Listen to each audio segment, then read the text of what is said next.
ദില്ലിയിൽ നിന്ന് നമുക്കൊപ്പം ആർ രാധാകൃഷ്ണൻ. കേന്ദ്ര സഹായം വൈകുന്നത് എന്തുകൊണ്ട്, തരാമെന്ന് പറഞ്ഞിട്ട് ഇതുവരെ തരാത്തതെന്ത് എന്ന ചോദ്യം ഒന്നിച്ചുന്നയിക്കുകയല്ലേ പ്രിയങ്ക ഗാന്ധിയും മറ്റ് എംപിമാരും?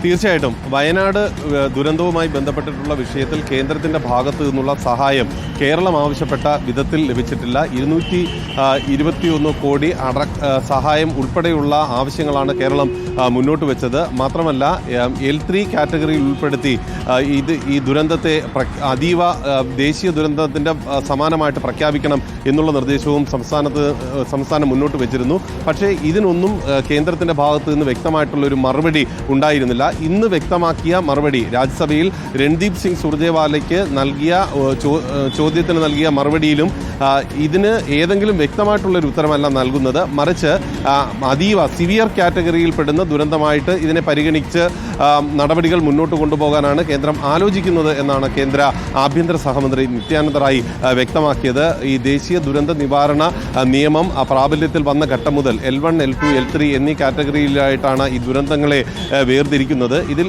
L3 കാറ്റഗറിയിലേക്ക് ഉൾപ്പെടുത്തുക എന്നതാണ് സംസ്ഥാനത്തിൻ്റെ ആവശ്യം. അങ്ങനെയാണെങ്കിൽ മാത്രമേ സംസ്ഥാനം ആവശ്യപ്പെട്ട തുക അത് അനുവദിക്കാനായിട്ട് സാധിക്കുകയുള്ളൂ. IMC ആണ് നിലവിൽ ഇതുമായി ബന്ധപ്പെട്ടിട്ടുള്ള കാര്യം പരിഗണിക്കുന്നത്. IMCയുടെ ഇന്റർ മിനിസ്റ്റീരിയൽ കമ്മിറ്റി അതിൻ്റെ പരിഗണനയിലിരിക്കുന്ന ഈ വിഷയത്തിൽ ഉടൻ തീരുമാനമുണ്ടാകുമെന്നും വ്യവസ്ഥകൾ പാലിച്ചാൽ കേരളം ആവശ്യപ്പെട്ട തുക നൽകും എന്നുമാണ് കേന്ദ്ര ആഭ്യന്തര സഹമന്ത്രി ഇന്ന് രാജ്യസഭയിൽ വ്യക്തമാക്കിയിരിക്കുന്നത്. ഇതിൽ ഏറ്റവും പ്രധാനപ്പെട്ട ഒരു കാര്യം സുജയ, നാളെ ദേശീയ ദുരന്ത നിവാരണ നിയമത്തിൻ്റെ ഭേദഗതി ലോക്സഭ ചർച്ച ചെയ്യാനായിട്ട് പോവുകയാണ്. അങ്ങനെയുള്ള ഘട്ടത്തിൽ കേന്ദ്ര ആഭ്യന്തരമന്ത്രി കേരളവുമായി ബന്ധപ്പെട്ടിട്ടുള്ള വിഷയത്തിലടക്കം പ്രതികരണം നടത്തും. ഇത് കൂടി പരിഗണിച്ചുകൊണ്ടാണ് കേരളത്തിൻ്റെ ആവശ്യം സംസ്ഥാനത്ത് നിന്നുള്ള എംപിമാർ ഒറ്റക്കെട്ടായിട്ട് കേന്ദ്ര ആഭ്യന്തര മന്ത്രിക്ക് മുന്നിൽ ഉന്നയിച്ചിരിക്കുന്നത്. അതും ആ ഘട്ടത്തിലും സംസ്ഥാനത്തിന് ഒരു വ്യക്തമായിട്ടുള്ള ഉറപ്പ് നൽകുന്ന ഒരു സമീപനം സ്വീകരിച്ചു എന്ന് നമുക്ക് പറയാൻ സാധിക്കില്ല. മറിച്ച് ഈ ദുരന്തത്തിൻ്റെ ഗാഢത അത് ബോധ്യപ്പെടുന്നു.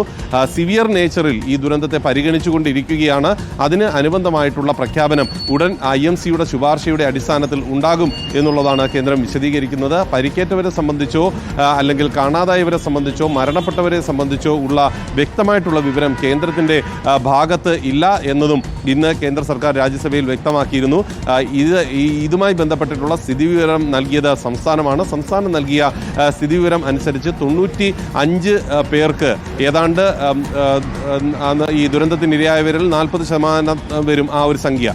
അത്രത്തോളം ആളുകൾക്ക് അവരുടെ 90%-ഓളം പരിക്ക് പറ്റിയിട്ടുണ്ട്. അഥവാ അവർക്ക് ഏതെങ്കിലും വിധത്തിൽ ജീവിതം മുന്നോട്ട് കൊണ്ടുപോകാൻ സാധിക്കാത്ത സാഹചര്യമാണ് ഉള്ളത് എന്നതടക്കമുള്ള കാര്യങ്ങൾ ബോധ്യപ്പെട്ടിട്ടുണ്ട് എന്നും കേന്ദ്രം വ്യക്തമാക്കി. ഇന്ന് കേന്ദ്ര ആഭ്യന്തരമന്ത്രിയെ സന്ദർശിച്ച കേരളത്തിൽ നിന്നുള്ള എംപിമാർ ഒപ്പം പ്രിയങ്ക ഗാന്ധി, വയനാടിൻ്റെ MP എന്ന രീതിയിലുള്ള പ്രിയങ്ക ഗാന്ധിയും സംസ്ഥാനത്തിന് നിലവിലുള്ള സാഹചര്യത്തിൽ സംസ്ഥാനത്തിന് ഈ വിഷയം നേരിടാൻ അടിയന്തര സഹായം എന്ന രീതിയിൽ L3 കാറ്റഗറിയിൽ ഉൾപ്പെടുത്തിക്കൊണ്ട് സഹായം അനുവദിക്കണം എന്ന ആവശ്യം ആണ് മുന്നോട്ട് വെച്ചിരിക്കുന്നത്. ഇക്കാര്യത്തിൽ അനുഭാവപൂർണമായ പരിഗണന ഈ IMCയുടെ ഭാഗത്ത് നിന്ന് ഉണ്ടാകും എന്നാണ് കേന്ദ്ര ആഭ്യന്തരമന്ത്രി മറുപടിയായി വ്യക്തമാക്കിയിരിക്കുന്നത്.